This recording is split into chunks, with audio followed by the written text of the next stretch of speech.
Nah di 2010 itulah saya divonis, saya hanya punya waktu untuk hidup itu 8 bulan. Nah di situ akhirnya saya baru benar-benar saya bilang sama Tuhan, oh oke. Ada apa nih? Saya bilang kayak gitu. Jadi ketika akhirnya 8 bulan itu divonis, saya cuma bilang juga sama suami saya pada waktu itu, tinggalkan saya gitu ya. Karena saya perempuan mandul kan waktu itu. Saya udah tinggalin aja gitu. Kalau ditanya gitu ya sebenarnya setiap hari tuh saya berharap hari ini tuh saya terakhir hidup gitu. Apalagi sekarang ya ketika segala sesuatunya tuh dipulihkan sama Tuhan ya. Saya pernah dimuliakan oleh dunia gitu ya.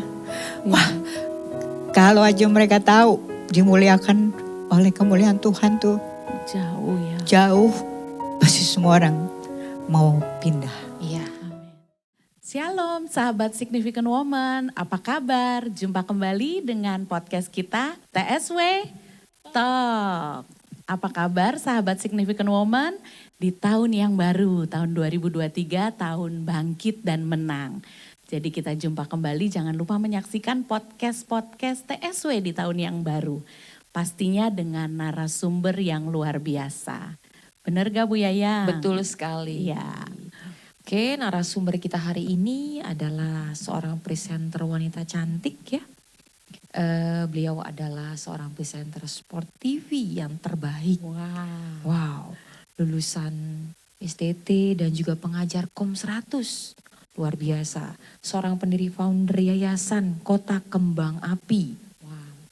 Juga seorang penulis buku yang diantaranya biografi Yuni Sara dan Ruth Sahanaya dan masih banyak lagi. Dan juga seorang kader partai yang juga aktif dalam kegiatan politik. Dan masih banyak lagi Bu Anita. Luar biasa. Prestasinya ya. Oke, mari kita sambut narasumber kita hari ini yang luar biasa. Ibu Tamara Geraldine Tuanakota. Shalom, shalom semuanya. Shalom. Sehat, sehat. Sehat, puji Tuhan. Luar biasa. Kayaknya ibu ini sehat banget nih. Sehat, kelihatannya sehat. ya. Saya nggak ngelihat ya. Saya kan udah agak tebelan sekarang ya. Dulu kan kalau ngelihat saya mungkin kalau martabak saya tipis kering. Kalau sekarang kan agak terang bulan ya. Tebel saya. Sehat. Iya bisa kelihatan kok dari sini. Kelihatan, Terang energinya banget. kelihatan. Ya jadi tadi udah disebutkan ya profilnya udah luar biasa. Nah kita mau tanya-tanya nih Bu Tamara. Kira-kira seorang Tamara Geraldine itu kan punya kesuksesan yang luar biasa ya. Tanda kutip pernah ngalamin nih dimuliakan oleh dunia. Boleh gak diceritakan apa saja dan gimana? Iya, dulu ini gak apa-apa ya saya cerita sedikit ya. Nih di kehidupan yang sebelumnya ya. Saya tuh kayak, saya lahir tuh tahun 74 ya. 19 ya bukan 18, 1974. Jadi yang kakek saya tuh kasih nama saya Geraldine. Kalau dilihat ya tahun 1974 itu dulu Gerald Ford. Itu dia wapres Amerika yang naik jadi presiden Amerika tanpa election. Karena waktu itu ada kasus Watergate. Nah saya lahir di tahun itu. Jadi kayaknya opung saya tuh bilang gini, ini anak nanti akan terus naik gitu ya. Tanpa harus audisi, tanpa harus seleksi. Pokoknya tanpa obstacle anak ini juga akan naik. Itu kayaknya nubuatan dia buat saya. Dan itu terjadi. Waktu saya akhirnya mulai di usia produktif, saya juga gak ngerti tiba-tiba saya ada di industri entertainment, saya ada di situ. Jadi saya nggak ngerti semuanya effortless gitu. Saya dapat ini, dapat itu, tiba-tiba aja saya udah di situ. Saya dapat spotlight, saya dapat lampu, saya juga ya itu tadi ya dimuliakan tanpa. Kalau orang kan biasanya gini ya dapat acara karena ikut audisi, ikut sayembara ini, itu. Saya tuh enggak gitu. Tapi tiba-tiba aja saya di sana. Jadi kalau ditanya kapan saya paling ngetop, saya nggak tahu. Karena semua tanpa usaha. Tapi memang pada saat itu 20 tahun saya berkarir di industri entertainment tanpa suka ya. Saya nggak suka sebenarnya ya. Itu saya memang meninggalkan itu ditarik sama Tuhan pada masa waktu itu saya ingat saya pembawa acara olahraga yang paling favorit. The only one. Betul. Terus saya juga salah satu MC yang paling mahal gitu. Acara saya juga paling banyak. Tapi justru pada saat itulah Tuhan memutuskan untuk menarik saya pulang gitu. Pada waktu itu. Keren ya. Jadi penting banget ya nama itu penting loh ternyata Bu Angel. Ya nama itu doa ya kayaknya nama itu ya. doa. Iya. Betul. ternyata nubuatannya terjadi sampai hari ini ya. Betul. Iya. Luar Dan kayaknya biasa. diraihnya gampang banget ya Bu Iya. Tamara ya. Memang memang begitu, tapi itulah yang akhirnya membuat saya menjadi orang yang tidak terlalu peduli dan tidak terlalu tahu diri gitu dengan apa yang saya miliki. Jadi saya ngerasa karena saya gampang dapatnya, saya juga royal gitu. Saya orang yang sangat royal, traktir siapa aja yang saya mau, teman-teman, sahabat, keluarga gitu. Karena apa? Saya dapetinnya gampang juga gitu. Saya juga orang yang sangat fun, supel, bergaul gitu ya. Saya bisa melakukan apa saja supaya saya diterima di pergaulan gitu. So asik lah pokoknya, ya kan ya. Di masa itu memang saya orang yang sangat percaya diri. Saya sangat percaya diri sama apa yang saya miliki, termasuk juga talenta dan kehidupan itu sendiri. Saya bukannya orang yang gak ke gereja, saya ke gereja. Saya sangat ke gereja. Orang yang salah satu clubber ya di masa itu, yang paling merasa gak afdol kalau minggu gak ke gereja itu mungkin salah satunya saya. Gitu. Karena buat saya gini, gak bisa kayak gitu. Dari Senin sampai Jumat saya juga punya perusahaan kan ya. Jadi Senin sampai Jumat saya udah kerja perusahaan, terus Jumat sampai Sabtu saya party. Nah kalau minggunya kita nggak netralisir nggak benar. Jadi harus ke gereja. Saya Jadi orang ada ritualnya ya. ada ritual. Ritual cuci dosa. Betul, seolah-olah seperti itu ya kan, kayak rame aja kan. Iya. Jadi saya kayak gitu dan saya orang yang sangat peduli sama perpuluhan. Jadi walaupun dulu di gereja saya berjemaat itu tidak diharuskan, tidak diwajibkan, tidak disosialisasikan. Tapi saya ngerasa bahwa saya harus perpuluhan. Jadi saya orang yang dulu bangga dengan perpuluhan saya. Wow, karena kan 10% dari setiap penghasilan saya gitu. Selalu saya kembalikan gitu kan. 10%-nya ke sana, 90%-nya beli tas warna-warni, ya kan ya. Nanti kan dapat lagi. Jadi perpuluhan itu buat saya tuh kayak transaksional. Hidup saya tuh transaksional. Saya memang bertuhan gitu ya. Tapi segala sesuatunya tuh transaksional. Seperti saya bayar ini nanti diberkati gitu. Jadi salah kalau dibilang saya baru ke gereja sekarang. Enggak, dulu juga udah. Tapi pemahamannya kacau. Iya, pemahamannya ya. Perfect banget deh hidupnya kayaknya ya. Luar biasa Iya, ya. hidup saya kayak waktu itu sempurna banget dan meriah. Semua orang kayaknya jealous ya, pengen jadi Tamara Iya, Geraldine loh. betul. Kalau Iya. hidupnya seperti itu. Iya, saya sadarin itu sih. Di waktu puncak masa kesuksesan ya seorang Tamara Geraldine itu pernah Tuhan izinkan mengalami sakit ya. Dan hampir mendekati maut. Coba bagaimana sih waktu seorang Tamara Geraldine waktu menghadapi itu? Nah ya, itu yang saya bilang, hidup saya tuh lagi, kalau orang biasanya kalau dia ikut Tuhan itu kan pas dia lagi sakit, dia bangkrut, pokoknya dia lagi at the lowest point of their life, terus mereka akhirnya memutuskan ya udah gitu ya, ini pasti Tuhan mau bicara, Tuhan mau punya maksud apa gitu. Saya itu waktu itu lagi meriah-meriahnya, terus Tuhan itu tarik saya gitu. Tuhan tarik saya, terus saya masih ingat yang pertama kali, itu sebetulnya sudah ada nubuatan juga di tahun 98. Saya tuh pernah ikut satu kebaktian ya, ibadah gitu ya, KKR, retreat gitu. Karena saking saya tuh orang yang sangat terlalu hedon gitu kan ya, jadi disuruh ke retreat itu gitu. Nah pada saat altar call, saya udah bilang tuh sama sebelah saya bilang, gimana kok kita menyingkirkan diri ke tempat yang aman. Lu kagak mau maju dong, gue bilang kayak gitu. Enggak, jangan, ya udah kita ke belakang, oke, dia bilang kayak gitu. Karena begitu kita gak mau maju, dia turun. Hah, kok dia turun gitu kan. Nah, jadi saya bilang gini, ayo kita melipir ke tempat yang aman, ayo kita ke belakang.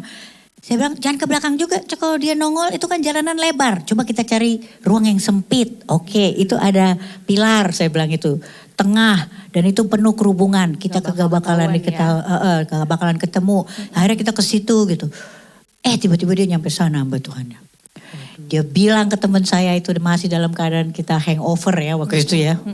Kamu akan jadi gembala katanya. Wah, saya tuh di samping gitu, syukurin gitu loh saya. Saya ngomong gitu, syukurin gitu. Tiba-tiba dia ke saya juga coba. Dia ngomong kayak gini. You will go far, you will talk and people will listen to you and you will be the pillar of prayer. Itu waktu saya dengerin itu, ampun dah. Saya cuma bilang gini, saya sih nggak gentar ya, saya kan MC. Saya traveling udah kayak pramugari, ya kan ya. Terus saya ngomong, orang mesti dengerin saya, orang saya pembawa acara, ya kan ya. Jadi ini ada kurang-kurangnya ini hamba Tuhan. Saya ngomong kayak gitu, dia nggak tahu saya udah melakukan itu. Tapi pas diingetin, dia juga bilang, gitu, iya kacau nggak itu hidupnya. Di kehidupan sebelumnya. Tapi teman saya ngomong kayak gini, tapi dia juga ngomong gini, lu akan jadi tiang doa. Hah, di situ saya shock. Dan sejak itu saya masih ketawa-ketawa sih. Tapi ketika akhirnya teman saya itu beneran jadi gembala. Wah, kejadian Bu ya berarti. Saya bilang, wah kacau ini. Saya pulang itu nyetir bener-bener gini, pait. Kayak dikejar lebah gitu. Saya gak mau pait. tergenapi. Iya, tergenapi. Iya, masa tergenapi. Jadi di situ tuh saya mikir gini, wah saya nggak mau deh gitu kan ya. Nah saya tuh kalau misalnya saya ingat sekarang, sebenarnya tuh Tuhan itu sudah manggil saya tuh kan sudah di situ.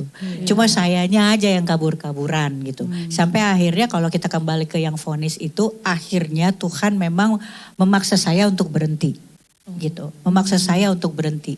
Jadi pada waktu saya lagi di puncak kesuksesan dan karir saya, hidup saya lagi meriah-meriah banget. Tiba-tiba tuh saya diingatkan dengan nubuatan itu. Terus saya baru mikir gini, pindah gereja deh gitu. Dipikirnya pindah gereja nggak bakal ketangkep Tuhan nih ya. Iya, karena saya mikir justru waktu itu saya ngerasa di gereja saya yang lama saya nggak bertumbuh. Jadi waktu teman saya jadi gembala, terus saya bilang gini, kok dia kejadian? Oh mungkin gue harus pindah gereja kali ya gitu. Supaya saya bisa dengar nih Tuhan mau ngomong apa. Jadi saya pindah gereja. Di situ sebetulnya saya mulai mencari Tuhan. Nah ketika saya mulai, tapi kan gitu ya, tobat kumat gitu. Waktu saya pindah gereja, saya berusaha rohani saya biar bertumbuh. Nah disitulah saya divonis. 2005 saya divonis, saya cuma punya waktu 1 tahun untuk hidup waktu itu.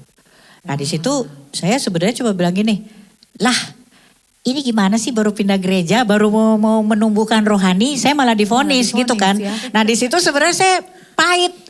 Saya justru bilang sama Tuhan, ini gimana sih orang tadi saya baik-baik aja. Ini giliran pahit-pahit tadi tuh Bu. Enggak giliran pahit-pahit itu kan justru waktu pahit-pahit itu nothing happen. Ketika saya pindah gereja, saya berusaha menumbuhkan rohani saya, terus saya divonis. Jadi saya sampai mikir gini, lebih baik saya di kehidupan yang lama dong tadinya dengan ngomong pahit. Di situ sebetulnya waktu itu saya bilang, kok kayak gini sih? Saya bilang gitu. Justru tahun 2005 itu akhirnya saya pikir, oh gini nih caranya. Oke deh kalau emang udah divonis. Di situ saya habis-habisin duit saya. Saya gak ikhlas dong ya. Masa saya yang kerja orang lain yang nikmatin. Jadi saya traveling, saya beli segala sesuatunya gitu di tahun 2005 itu.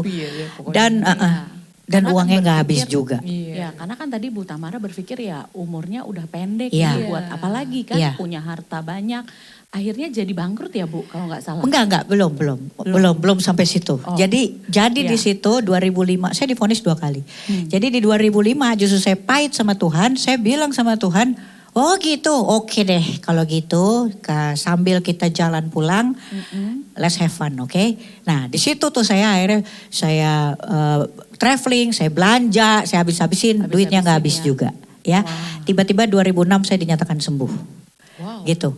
Nah, terus saya bilang, gak jadi mati. Oke deh, 2006. Saya kembali lagi ke kehidupan saya ke sebelumnya. Saya ke disco lagi, saya hedon lagi, saya kerja lagi, saya sosialisasi sama teman-teman gitu-gitu.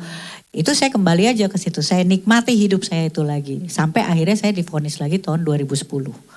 Nah di 2010 itulah saya divonis, saya hanya punya waktu untuk hidup itu 8 bulan.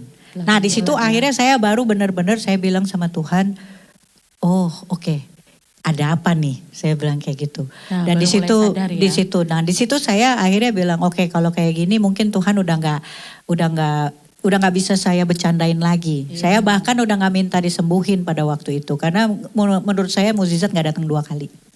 Jadi ketika akhirnya 8 bulan itu divonis, saya cuma bilang juga sama suami saya pada waktu itu, tinggalkan saya gitu ya. Karena saya perempuan mandul kan waktu itu, saya udah tinggalin aja gitu. Dia tidak meninggalkan saya tuh di 2006. 2010 itu akhirnya saya bilang tinggalkan saya, menikahlah. Setelah 8 bulan, karena kami punya anak ya, setelah 8 bulan kembali ke Indonesia, ambil anak ini, ganti warga negaranya, gitu. Tapi setelah saya pergi, saya bilang gitu. Jadi saya habis gitu saya bilang gini sama Tuhan, oke, saya mulai mikir lagi, ini kalau harta saya nggak saya habisin, enakan orang dong ya, saya bilang kayak gitu ya. Oke, saya cuma punya waktu 8 bulan. Ya udah, budget 8 bulan, saya pisahin 4 bulan buat saya hitung itu untuk persiapan penguburan. Jadi saya hanya prepare 1 tahun itu yang saya simpan. Selebihnya harta dari perusahaan, dari hasil MC, dari hasil entertainment, semua saya hitung. Terus saya mulai mikir, saya kemanain ini? Saya nggak ikhlas kalau misalnya saya kasih ke orang-orang. Akhirnya saya mikir, saya kembali ke Firman, di Firman saya tulis ada tulisan di mana hartamu berada di situ hatimu ada. Oke, kalau saya taruh ke properti, hati saya di properti. Oke lah, saya taruh ke gereja aja. Itu saya habisin, saya kasih ke gereja-gereja gitu ya. Gitu. Padahal itu transaksional juga, coba bayangin. Tapi puji Tuhan hari ini memang hati saya itu ada di gereja ya. Luar biasa. jadi ya dahsyat Tuhan itu. Jadi saya habisin. Terus akhirnya saya cuma nunggu gitu 8 bulan, sebulan, 2 bulan ya kan ya, 3 bulan gak gitu. Mati-mati gitu ya Bu. 8 bulan saya juga gak mati-mati, setahun saya gak mati-mati, sampai sekarang saya gak mati-mati. Di situ saya nanya sama Tuhan, Tuhan aku gak jadi mati nih, aku udah bangkrut loh. Jadi kalau orang-orang tuh bangkrut gitu ya Bu, kalau ibu seolah-olah membangkrutkan diri. Iya, jadi di situ tuh saya akhirnya saya mikirnya gini ya, kesalahan saya itu pada waktu itu saya berusaha masuk ke satu konsep ilahi yang saya itu nggak bisa gitu. Harusnya saya itu nggak jadi orang yang membantu Tuhan. Waktu saya dia bilang, kok gak jadi mati sih Tuhan, ini hidup saya jadi kayak begini nih gitu kan. Tuhan bilang yang vonis itu siapa, kan bukan aku yang ngomong gitu kan. Bukan saya yang ngomong, tapi kamu berusaha ngatur ini, bahkan rumah tangga sendiri aja kamu atur. Coba bayangkan ya perasaan kami semua ya, anak saya juga jadi anak yang bermasalah. Ketika akhirnya kami harus berpisah, sana udah keburu kawin lagi, yang di sini. Iya kan ya, jadi tiba-tiba nggak ada apa-apa, anak saya ngerasa dia tidak dilibatkan gitu. Jadi pada waktu itu saya bisa sekalian bersaksi lah ya gitu ya, bahwa nggak semestinya orang itu apapun yang terjadi ya udah nggak usah sok-sok bantu Tuhan lah gitu.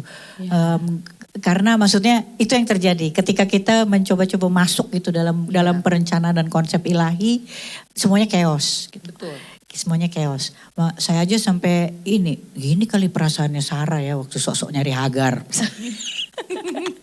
Saya sampai kayak gitu walaupun ini ya ceritanya berbeda ya, tapi maksudnya saya sampai di situ saya bilang ampun Tuhan. Saya sampai hari ini saya tuh bisa jadi orang yang sangat merasa bersalah gitu ya. Kalau ingat ke belakang bukan karena perpisahannya, tapi saya orang yang sangat merasa bersalah karena saya mendahului Tuhan gitu dalam berkeputusan. Jadi gitu. kayaknya ikut-ikut ambil ya bagiannya Tuhan gitu ya. Nah ini pelajaran sekali ya sahabat Significant Woman. Dalam kehidupan ini kita perlu belajar untuk ambil bagiannya Tuhan. Ya. Karena ada bagian kita, yang ada harus bagiannya kita kerjakan, Tuhan. ada bagiannya Tuhan. Wow, betul. Jadi itu yang saya dihentikan gitu. Jadi kalau mau tahu gimana prosesnya ya gitu, saya bangkrut. Nah tadi juga kan sudah disampaikan ya bagaimana akhirnya ngalamin titik terendah.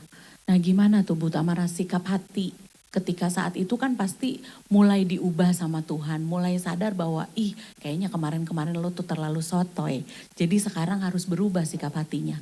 Nah gimana tuh, boleh diceritain gak? Nah waktu pas akhirnya seperti itu saya akhirnya gak ada pilihan lain. Saya kembali ke Firman, saya kan gak pernah baca Alkitab ya waktu itu. Jadi saya kembali lagi ke situ, tapi sebenarnya saya bukan cari kekuatan di Alkitab. Waktu saya kembali ke Firman, saya tuh nyari-nyari kesalahan sebenarnya. Nah saya mau bersaksi lagi ya, Tuhan itu bisa pakai bahkan motivasi yang salah untuk menyatakan tujuannya atas diri saya dan juga saudara gitu.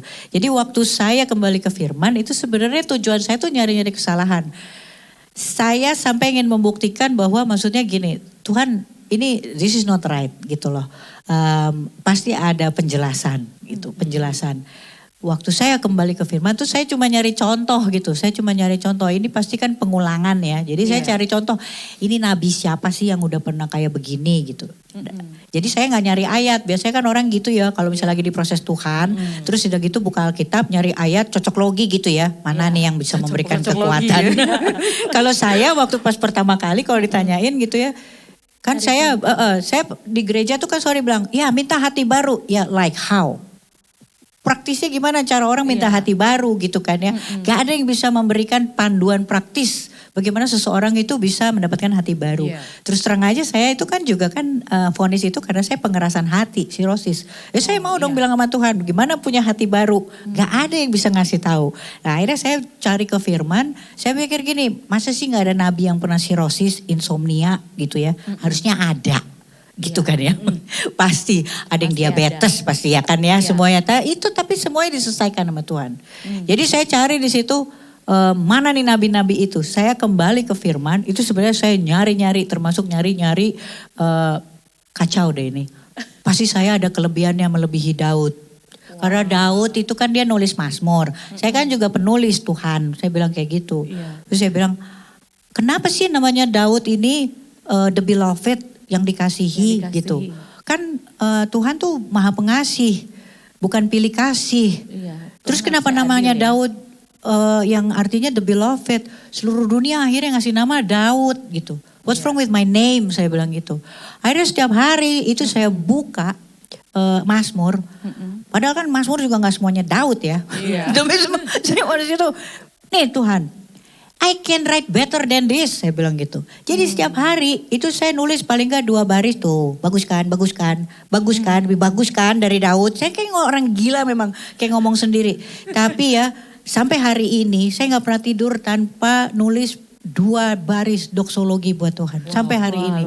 Sejak tahun 2010 Jadi, itu. Kalau mungkin Bu Tamara hidup di zaman Daud, tulisannya bisa kita baca sampai sekarang. Mungkin yang nulis kitab Daud bukan Daud kali ya. Mungkin ada selipan-selipannya Bu Tamara loh. Jadi ya maksud saya gini. Waktu saya Tuhan itu bisa manfaatkan ya kemarahan saya gitu ya.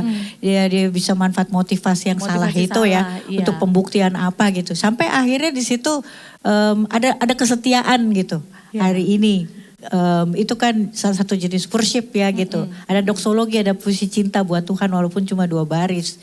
Dan di situ akhirnya saya berani gitu untuk mulai berdoa waktu itu. Temukan juga Daud gitu ya dalam diri saya. Terus saya juga dapat kekuatan waktu saya mana lagi nih nabi. Saya dikuatkan gitu dengan cerita Ayub. Walaupun saya belum baca sampai akhir, ketika di situ tertulis ada ya Ayub orangnya saleh. Akhirnya dia diizinkan sama Tuhan gitu ketika iblis juga datang terus Tuhan bilang ya udah tapi jangan ulurkan tangan pada nyawanya karena itu milikku. Di situ saya bilang ini yang saleh aja diizinkan, apalah gue. Di situ memberikan saya kekuatan dan juga iman gitu. Jadi akhirnya saya kembali ke firman tuh saya nggak nyari ayat-ayat indah. Justru saya cari cerita-cerita di situ yang akhirnya membuat saya termotivasi. Oke, I'm not gonna finish today. Paling enggak Tuhan di situ akhirnya saya mulai merasa saya jangan putus asa sekarang. Saya harus takut mati sekarang. Nah, ketika saya ngelihat itu, saya baru merasakan gini. Tadinya kan saya pikir kok nggak jadi. Di situ saya bilang, sakit aja nggak takut mati ya. Iya, saya malah bilang Tuhan kok nggak jadi. Tapi saya ngelihat bahwa itu adalah nilai keputusasaan. Ketika saya baca gitu yang di Alkitab, di situ saya mulai ngerasa harusnya saya nggak mati sekarang. Gitu. Saya bilang sama Tuhan, saya ini pembawa acara bola loh Tuhan. Aku bilang kayak gitu. Seorang pembawa acara bola itu selalu tahu bahwa tim manapun ketika dia lagi mengalami kekalahan, dia minta perpanjangan waktu. Gak ada ceritanya tim yang lagi menang apalagi golnya banyak, terus dia minta perpanjangan waktu tuh gak ada urusannya. Jadi akhirnya saya mulai dapat paradigma baru waktu itu berpikir bahwa enggak, I'm not gonna done today gitu. Justru saya nih lagi kalah. Jadi saya harus bilang sama Tuhan, kasih saya perpanjangan waktu apapun itu. 1 hari lagi Tuhan gitu. Dan saya bangun akhirnya di situ. Jadi kalau mau dibilang ternyata Tuhan kasih hati barunya tuh seperti itu. Saya mulai ngelihat gitu, ini Daud ngapain sih gitu. saya periksa gitu si Daud. Ternyata Daud, terang aja dia dikasihi. Dia ketemu orang fasik, dia gak gede-gedein tuh orang fasiknya siapa. Dia sakit, dia gak gede-gedein tuh sakitnya siapa. Dia sesak, dia gak kasih tahu tuh sesaknya gara-gara apa. Tapi Daud tuh konsisten. Ayatnya itu pasti tuh gak ada yang tiba-tiba cuma 2. Abis itu ada yang 40 gitu. Dan pasti muliain Tuhan ya. Iya, jadi walaupun dia mengeluh pun ngeluhnya indah. Terus saya bilang, oh iya giliran kita ada sakit dikit selonjoran, gak doa. Ya gimana jadi Tuhan. Manja ya. Nah jadi di situ saya bilang, oh terang aja ya dia yang dikasihi. Berarti kita harus lakukan hal yang sama. Daud gak sumpah serapah. Saya dulu MC itu keperpanjangan dari Master of Swearing and Cursing. Saya najis bibir. Saya bisa pakai bahasa diksi apapun untuk menyenangkan orang gitu. Untuk bisa membuat mereka tertawa. Nah, di situ kan saya ada PR kan. Wah Daud ini berarti mulutnya ini gak ada dua mata air gitu. Itu aja saya 1 hari memenangkan hari untuk gak sumpah serapah. Itu kan udah sibuk. Jadi saya gak terpikirkan gitu dengan penyakit saya, dengan apanya. Saya sibuk aja 1 hari. Saya sampai ngomong gini, ada gak Tuhan swearing yang Alkitabiah? Saya cuma ketemu 1 tuh di Ayub. Itu aja saya gak mau pakai sampai sekarang. Jadi hal-hal gitu saya kembali ke manual booknya. Dan ternyata dengan cara itulah ketika saya akhirnya melakukan itu, ternyata itu cara untuk dapetin hati baru. Nah setelah dapetin hati baru itu, baru abis itu mau ngapain lagi? Hati baru jangan ditabrak-tabrakin, baru ada panduannya lagi. Itu mencapainya. Kalau saya ya. Iya, luar biasa banget Ibu Tamara. Jadi ya pastilah ngalamin momen-momen udah di titik terendah, sekarang saatnya udah temuin Tuhan, mau bangkit nih, mau naik gitu ya. Bisa cerita lagi gak gimana tuh caranya Tuhan akhirnya memakai hidup Bu Tamara untuk ya tadi konteksnya dimuliakan oleh Tuhan sekarang.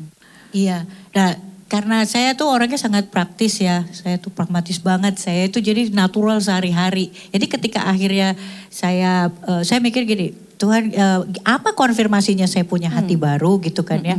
Saya tuh ternyata kayak anak kecil kan ya, kalau punya hati baru gampang nangis gitu.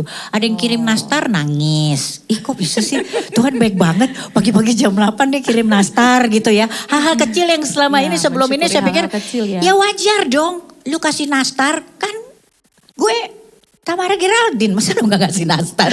Kalau dulu kan gitu. Kalau sekarang gini, apa yang membuat aku ya engkau menggerakkan hati orang gitu ya, menempatkan belas kasih sama orang jam 8 pagi ngirim nastar. Coba. Jadi tuh saya mulai nanya sama Tuhan. Tuhan, apa yang membuat hati aku menyenangkan hatimu? Aku lupa. Please remind me because I wanna do it again. Nah setiap hari tuh saya lakukan itu. Setiap saya menemukan hal-hal gitu. Kalau orang-orang ada kayak gimana, saya nanya. Pasti ada sesuatu yang aku lakukan buat Tuhan yang Tuhan seneng. Remind me again Tuhan, I wanna do it again, and I wanna do it more. Itu yang selalu waktu itu ya hal-hal praktis yang saya lakukan. Terus saya mulai berpikir gitu, kan sekarang mau baikan sama Tuhan. 1 hari lagi Tuhan. Jadi kalau doa saya tiap malam gitu, boleh gak 1 hari lagi, 1 hari, please 1 hari aja gitu. Dan setiap 1 hari itu saya selalu bilang gini, 1 hari.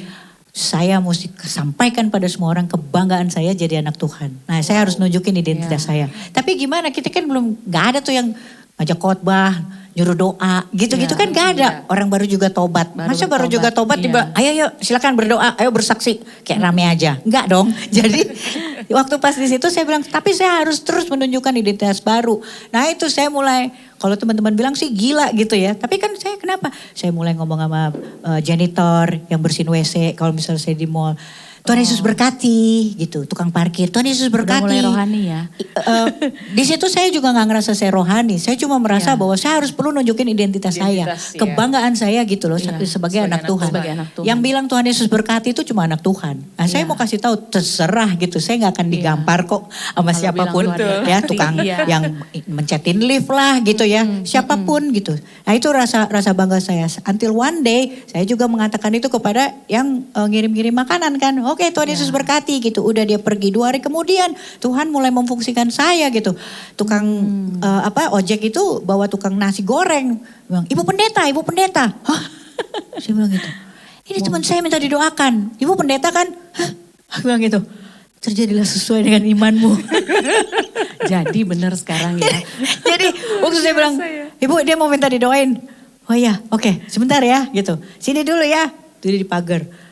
Saya naik lagi ke atas. Tuhan gimana nih biar doanya keren. Saya kembali lagi tuh. Cari contekan dulu. Saya cari contekan itu. Cari contekan itu di firman. Ya kan ya di ayat. Iya saya cari. Oke, doa udah keren. Setelah itu saya doain. Oh ya ibu saya merasa diberkati. Besok dia datang lagi bawa tukang somai. Bawa tukang. Tambah banyak ya. Dan itu akhirnya Tuhan memaksa saya. Akhirnya betul-betul akhirnya kembali ke firman kan. Jadi itu yang saya bilang motivasi apapun itu. Tuhan itu pasti akan adakan itu untuk tujuannya dia. Dan memang akhirnya saya setiap hari, ada yang doa lagi. Saya harus baca Alkitab. Dan itu maksud saya untuk baca Alkitab setiap hari. Jadi karena setiap hari kedatangan jiwa-jiwa ya. betul. Dan itu Tuhan bisa lakukan itu dengan cara yang natural. Asal maksudnya kita lakukan bagian kita. Di situ akhirnya Tuhan mulai fungsikan saya. Tiba-tiba saya ada yang telepon out of nowhere. Ibu boleh datang ke rumah sakit ini. Bayangin ya saya lagi divonis sakit. Saya disuruh doain juga orang-orang yang divonis sakit. Jadi saya bilang oh ya udah deh. Aku sampai ngomong ini ada adegan yang salah loh Tuhan gitu ya. Ini gitu. penggenapan nubuatan yang tadi. Bu. Saya bahkan gak ingat gitu. Jadi waktu saya mendoakan itu saya pikir gini, oh gitu. Ya gak apa-apa lah. Yang penting saya difungsikan. Jadi satu hari lewat. Sampai akhirnya kira-kira 7 tahun yang lalu ya tahun 2015. Saya memang akhirnya menemukan disampaikan oleh dokter. Saya menerima kesembuhan. Semuanya ada pemulihan. Jadi itu saya bahkan yang saya nggak pernah punya gitu ya rahim yang sehat. Hari ini saya punya rahim reproduksi saya tuh anak usia 29 tahun coba. Gimana saya nggak deg-degan?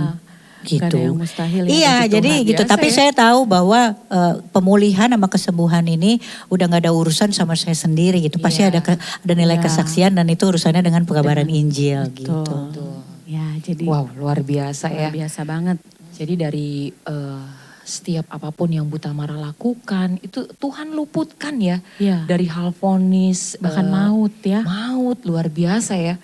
Bahkan saya dengar sempat mendirikan yayasan ya. Bu Tamara ya.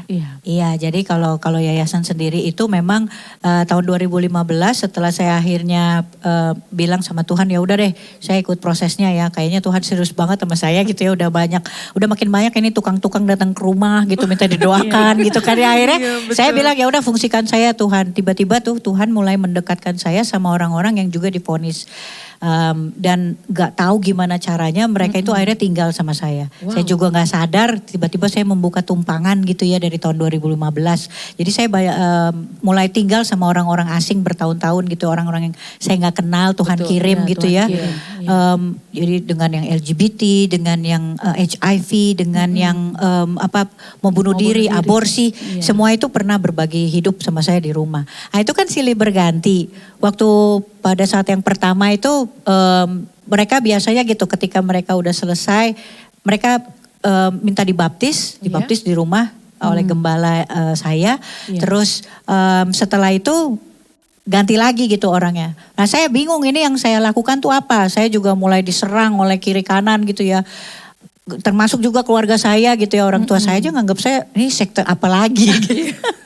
Bingung. Iya, dia bingung gitu. Sampai bingung ya. Iya, orang tua saya bingung. Terus terang aja orang tua saya bingung. Orang ini nggak tahu orang-orang ini siapa. Ganti lagi.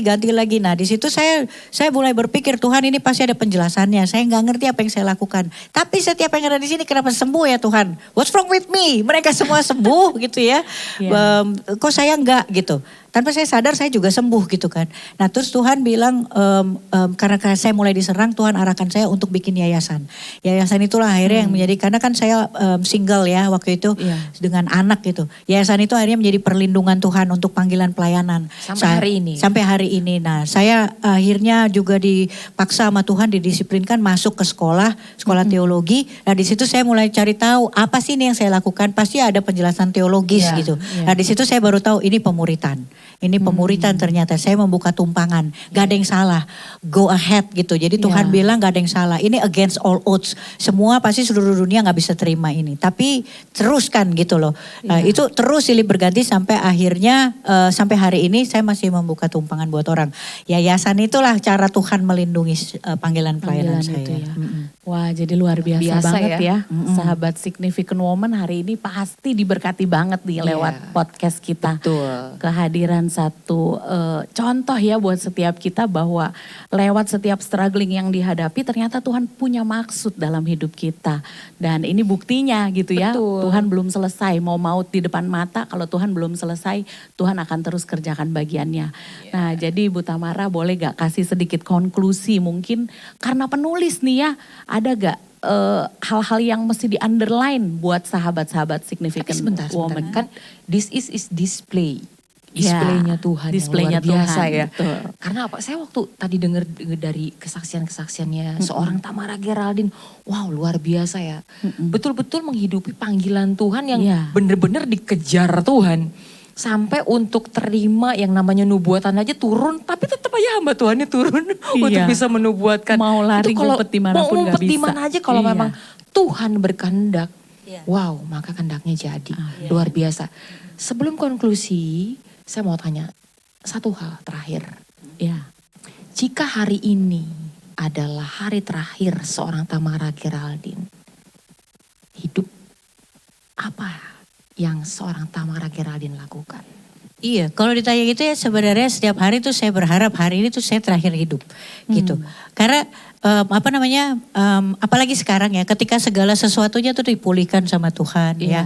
Semuanya bahkan berlipat ganda ya memenuhi lumbung apa segala terus kita tetap jadi orang yang biasa aja. Tapi ketika itu semua tuh ada ya. Hari ini setiap hari tuh sebetulnya kerinduan untuk bertemu dengan Tuhan itu tinggi gitu. Saya selalu berharap setiap hari, kalau nggak percaya tanya sama anak saya. Anak-anak saya tuh sangat tahu kalau udah mau tidur, saya akan selalu bilang ini, guys gitu ya, if I don't wake up tomorrow, aku adalah the happiest camper in the world untuk saat ini. Justru ketika saya diberkati dengan saat ini ya, dengan rumah tangga, dengan pelayanan dan segala macam, bisnis dan segalanya, networking. Hari ini tuh saya justru makin ingin kenal sama Tuhan yang begitu sabar gitu. Tuh saya punya Tuhan yang begitu sabar mengajar dan menghajar saya gitu. I wanna know him gitu, I wanna see him. Cuma Tuhan kayak tahu kalau misalnya saya sekarang dipanggil bentar ditendang juga saya udah gak mau balik gitu kayaknya. Jadi kata Tuhan jangan kayak rame aja gitu.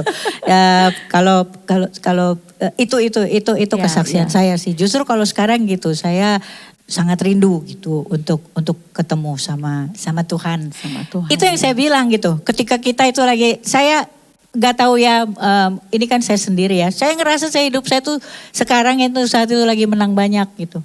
Dan tim yang benar ketika dia selisih golnya itu dia memasukkan itu sangat banyak menurut dia. Justru di situ dia pingin ada peluit panjang dari wasit untuk berhenti. Nah itulah saya sekarang gitu. saya sebenarnya gak pengen perpanjangan waktu. Gitu. Itu saya. Jadi kalau konklusinya saya gini, jangan berhenti gitu. Jangan berhenti, kenapa nikmatin prosesnya sama Tuhan. Kenapa kita itu gak pernah tahu apa yang kita mau. Seumur hidup saya itu perempuan pemarah yang gak ada sumbunya. Karena saya ngerasa saya itu gak afdol jadi perempuan ya. Harus melahirkan gitu kan ya. Gak afdol lah gitu ini saya gitu. Saya marah gitu, saya orang yang keras sehingga saya ada pengerasan hati baik jasmani maupun rohani. Tapi sekarang ketika ini sekarang sudah dipulihkan sama Tuhan, saya punya reproduksi yang sehat, saya bisa punya anak, reproduksi anak umur 29. Saya juga bilang sama Tuhan, kalau boleh saya jangan hamil lagi ya Tuhan. Iya anak saya baru kawin yang pertama, coba. Masa kita ke mall dengan baby sama-sama gitu ya. Nanti kalau melahirkan bareng, kau panggil I sama aku ya gitu ya. Hah? Kita kan lahirnya bareng, kenapa jadi tante gitu kan ya. Jadi oma muda. Jadi saya bilang kita gak pernah tahu kita tuh maunya apa waktu Tuhan bilang itu memang benar-benar jangan bersandar pada pengertian, jangan punya pengertian gitu, ikutin aja alurnya. Saya ngelihat bahwa waktu kita punya dua pilihan ya, ibaratnya kita berondong jagung gitu, kita punya dua pilihan, sama-sama diem menunggu gitu. Tapi kalau kita nggak masuk ke dalam tungku pemanasnya, kita nggak jadi popcornnya. Kalau kita nunggu di luar, jadi siapapun yang diproses, pastikan kita itu ada di dalam.